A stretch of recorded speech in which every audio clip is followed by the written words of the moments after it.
Hello folks, Everchanger here, and welcome back to more Pokemon Blaze Black 2.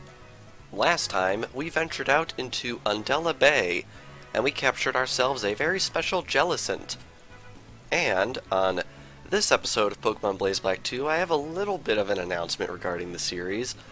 Nothing major, I can guarantee that. I thought I'd just point out that I am using a new controller. You might recall several episodes ago, not sure exactly when, but I did mention that I was getting a new controller to record the series with. And it recently showed up in the mail, and I am currently using it. It is the NES 30 Pro by 8-Bit Doe, or 8-Bit Do. I don't actually know how you pronounce it. So, I am currently using it. So, apologies if I start sort of jerking around when walking around. The D-pad handles quite differently from the Xbox controller, which, although I despise greatly, I have been using for a large portion of this series, so I am pretty used to how it handles. One interesting thing is, I went into the emulator settings and I can both use the D-pad to walk around, which I am doing now, and the circle stick to walk around with, which is pretty cool. It's a really tiny little stick here. It has two clickable sticks, which I think is pretty neat, this controller. It's pretty much a fully functional Xbox controller, except for the fact that it does not have one of those big X buttons right in the middle, and it does not have analog triggers. But other than that, it's pretty much exactly the same. So, I'm probably going to be switching in between the D-pad and the C-stick. I keep calling it the C-stick, but it's really just the left stick. I'm probably going to be switching dynamically over the course of the series because it's nice having the option, and the D-pad can wear out your thumbs a little bit, and it really just depends on what I'm in the mood for. But anyway, this time on Pokemon Blaze Black 2, now that I went through that big old demonstration and discussion, we are actually going to be heading north from Undella Town. So let's get right on to it. Wait up! Let's see how well we've raised our Pokemon. Yes, it has been quite a while since we've seen Hugh, and he just wants to jump right into a battle here. I'm pretty sure the last time we saw Hugh was back in the Pokemon World Tournament, right around there, which is kinda crazy. It has been a while since we've seen him. Kinda crazy. Anyway, I suppose I could talk more about this controller. It does have R1, R2, L1, L2. They are oriented directly next to each other, kind of like the original Wii Classic controller, which I think is pretty neat. I'm currently playing the controller with it wired via USB into my computer, and it seems to be effectively lagless, although I've heard that if you do get it working wirelessly, which I'm too lazy to do because plug and play is just so easy, I've heard that it is pretty much lagless when working on wireless as well, which is pretty awesome. I'm realizing E-Electric is probably not the best matchup for my Mandibuzz, but I don't really have anything that could do better considering this thing has no weaknesses. Let's see, what else can I talk about? The controller is laid out pretty much exactly like the original Wii Classic controller. It's got the D-pad and the 4 face buttons on the top and the 2 sticks down on the bottom, which is pretty awesome. It's very thin, it's very, very small. Like, let's see if I can have a good comparison. If anyone has a soda can, it is about a centimeter longer than a soda can. And it's probably about, I don't know, probably a thickness of a standard deck of playing cards. It's kind of crazy how small this thing is. I'm very impressed with it. Visually, it looks pretty much like the original NES controller, just with these additional inputs added onto it, and I think it looks really, really good. Also, I have to say the package that it came in is absolutely gorgeous. So there's that it's got going for it. I think I want to switch over to somebody else. I'm going to switch to Gastrodon, just betting on this thing trying to hit me with an electric type move. Alrighty. So, on the day I am recording this, the Super Bowl is tomorrow. Now, he just healed himself and I wasn't even looking because I was looking at my calendar. Tomorrow is when the Super Bowl is occurring, and that means the Pokemon Company are going to show off their It Knows Giga Drain for real. the Pokemon Company is going to be showing off their commercial. Now, we've all known that the commercial has been out. I actually haven't seen it yet, so not sure if it's actually any good, but I'm definitely going to be seeing it during the game. I don't expect anything to be announced during the game, but if somehow it is, you're probably not going to find out that I found out for another few episodes, because I plan on recording at least this episode and 2 more, perhaps more than that, before the game actually airs. I'm trying to get as much pre-recording done as I can because, not to spoil anything, but once we get past the next gym, I am going to want to come back to all of these areas that we've visited and catch all of the Pokemon we missed. Standard fare, as we did after our 4th and our 6th badge. And I know there's only one badge in between the most recent catching session and the next one I plan to do, but there are a lot of areas we have to visit in between here and the next gym, so that's basically my plan. And considering I'm going to have to do it in conjunction with classwork, I think it would be good if I get the videos ahead so I can have a little bit of breathing room trying to put those mass catching episodes together. So that's basically my plan there, so apologies if anyone gets upset with me recording ahead too far, but them's the ropes. I guess another thing that's worth pointing out is, if I'm looking at my calendar correctly, this episode is going to be coming out on February 12th, which is right around the time Koro usually tends to show up. Which is going to be really interesting, because last month's Koro mentioned their big hullabaloo about some big, huge worldwide announcement involving this year's Pokémon movie. Not entirely sure what that could entail, but I'm very, very excited to find out. I have no idea what their plan is, but I think I speak for everyone when we say that we're pretty itching for a new Pokemon experience. Which I guess might seem a little presumptuous, because yes, I am very much aware that it is by no means the longest gap we've gone without a new game. If that were the case, I believe we'd have to go until July before hearing about a new game for it to be the longest, so we're not there yet by any means of the imagination, but considering they have synced up the worldwide releases, it does feel a little bit longer than it has been in the past. I'm really excited for it. And of course we have Pokemon Day in 3 weeks from the day I'm recording this, on Saturday the 27th of February, which is definitely going to be fun because that is the official 20th anniversary of the franchise, which is kind of crazy.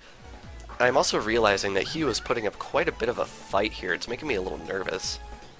But yeah, I would honestly be quite surprised if we made it through the entirety of this month without hearing about a new Pokemon game, because honestly the anniversary is pretty much the perfect time to do it. Because even though Pokemon has been very much so reminding us of their beginnings, I think it would be very apt to inform us about their future as well. Alright, we got a Swellow coming out. I think that's almost the last Pokemon here. It might be the last Pokemon, I'm not sure. I've really been talking about stuff not relating to this fight at all, which is kind of awkward, but I guess it's going to happen at some point. Alright, let's lay on a Thunderbolt on this thing, and maybe once we defeat Hugh, he'll tell us where he's been for the past 20-something episodes. Because I'm legitimately curious. He sort of disappears for a while here in the plot. But don't worry, we're going to be seeing a lot more of him from here on out. I couldn't even draw out my team's real strength. How pathetic. Great. If we're this strong, Team Plasma will run screaming when they see us. I won't let him get away, though. Her purloin. I'll get it back for sure. So, David, keep helping me out. Also, continue to work hard on the Pokédex. You're the one who was officially asked to complete it, after all. Oh yes, we were asked that, indeed, and we are definitely well on our way.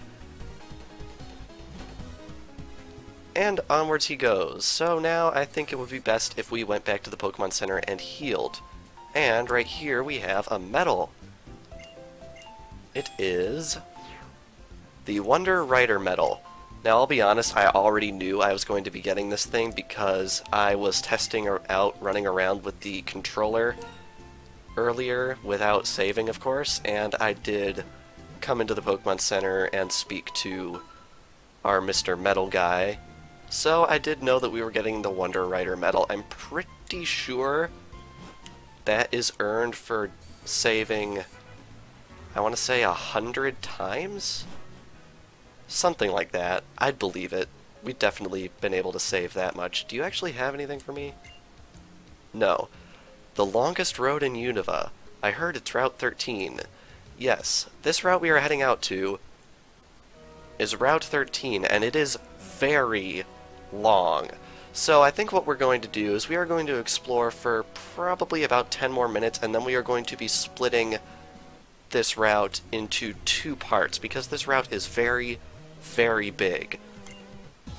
And first off, right here we have a black belt. Wesley. Interesting. I counted, and I believe this route has 11 trainers on it.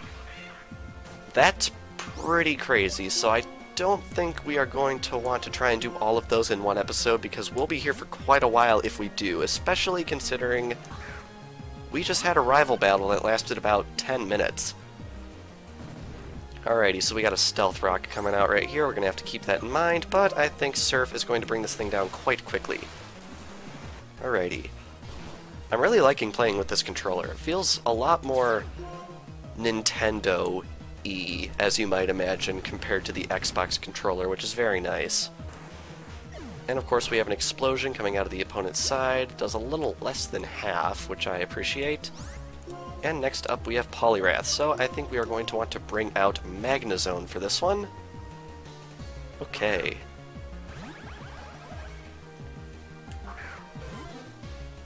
This shouldn't take long at all, especially since Magnezone resists the pointed stones, so I think we're just going to pump this thing full of a Thunderbolt, and we will be good.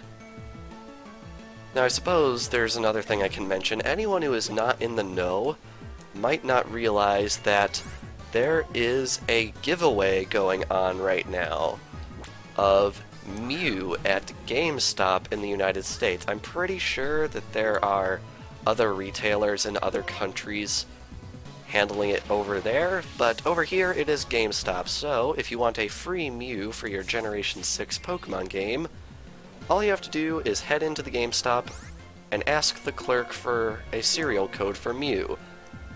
And hopefully it'll be that easy. I've heard horror stories of stores trying to get you to purchase something in exchange for a code, but that is not true at all, at least not in the United States.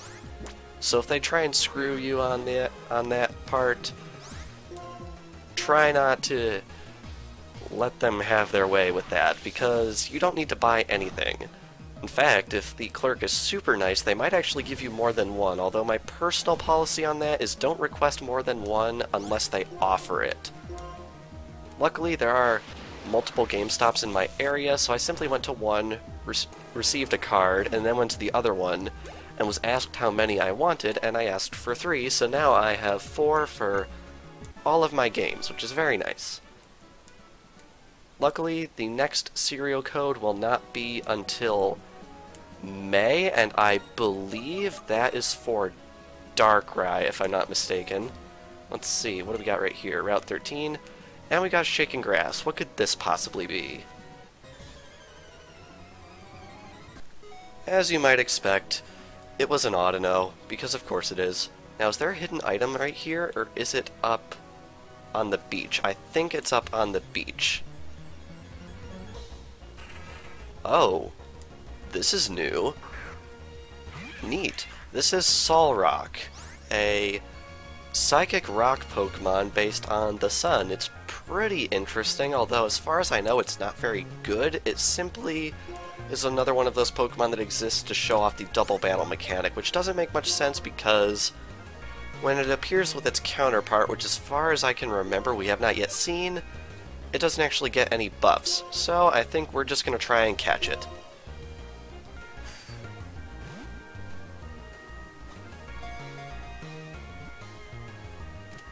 Once again, the critical capture pulls through. Very nice. And the best part is, the more Pokemon we catch, the more common that will be. Solar energy is the source of its power, so when it is strong during the daytime... Yikes. When it spins, its body shines. Very nice. Alrighty. I'm going to send that one right on over to box 11. And I believe there is a little bit of a detour around here, although we do have to fight this trainer first. I love the text of some of these NPCs. Some of it's quite good. Okay.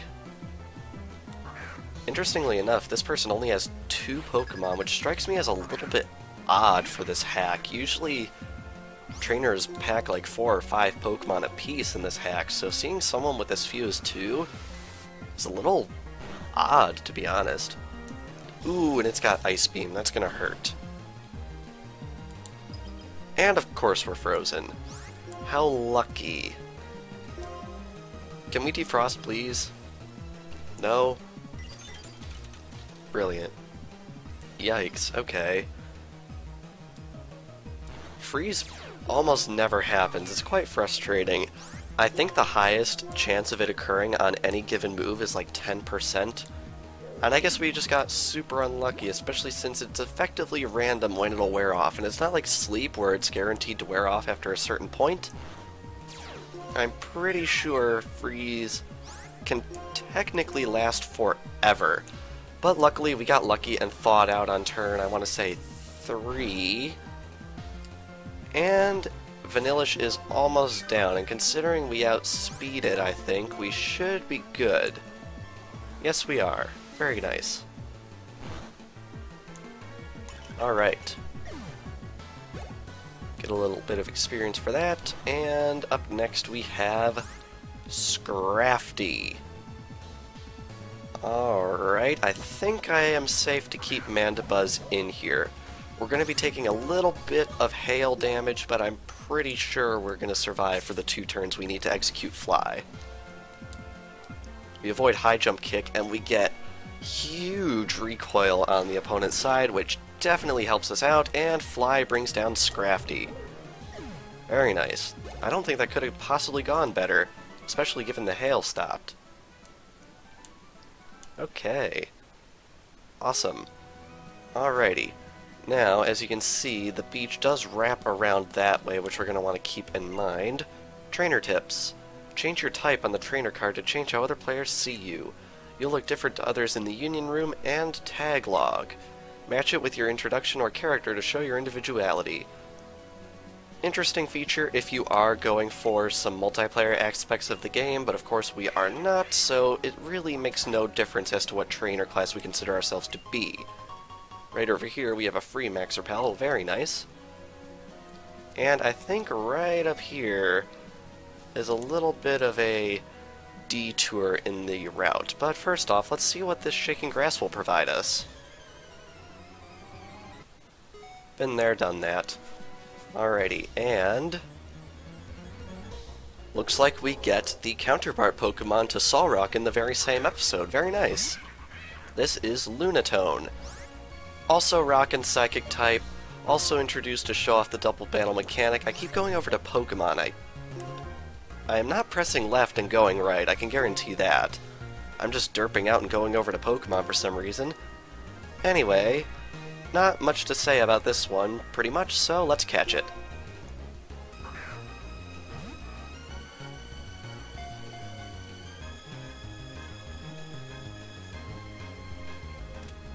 That was significantly more difficult than Solrock, really not sure why.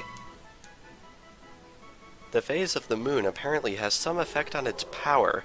It's active on the night of a full moon. Very nice, and interestingly enough, at the time I'm recording this, we're actually 2 days away from a new moon, so not really sure how this thing managed to pull out the power to best us for so many turns. Anyway, right there we have a free Zinc, and then the route continues further this way. complete with new Pokemon. Here we have Swellow. Swellow is the evolved form of Tailo, so basically anything that Tailo can do, Swellow can do approximately 3 times better.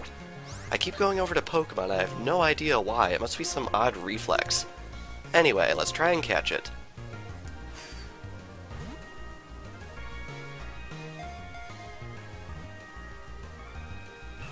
Really?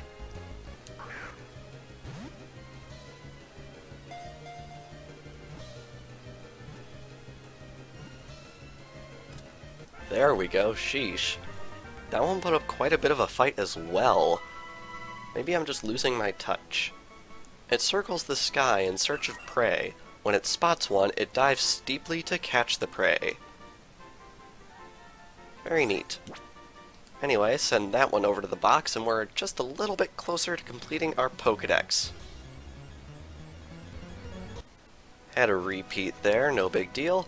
And right here we have a strength boulder, so I think what we ought to do is push it out of the way. Very nice, and there it will stay. And here we have a red shard. Very nice, very good to keep in mind. There isn't anything else up here, is there? There is not. But anyway, with that, I think we should probably end off this episode. So, this past episode of Pokemon Blaze Black 2, we had a rivalry revival with our rival Hugh, who we hadn't seen in quite a while. And we also came here to Route 13 and began exploring its vast length. And next time on Pokemon Blaze Black 2, we are going to be hopefully completing our exploration of Route 13 and perhaps even getting to the next town in our adventure. So without further ado, thank you all for watching, and I will see you guys next time.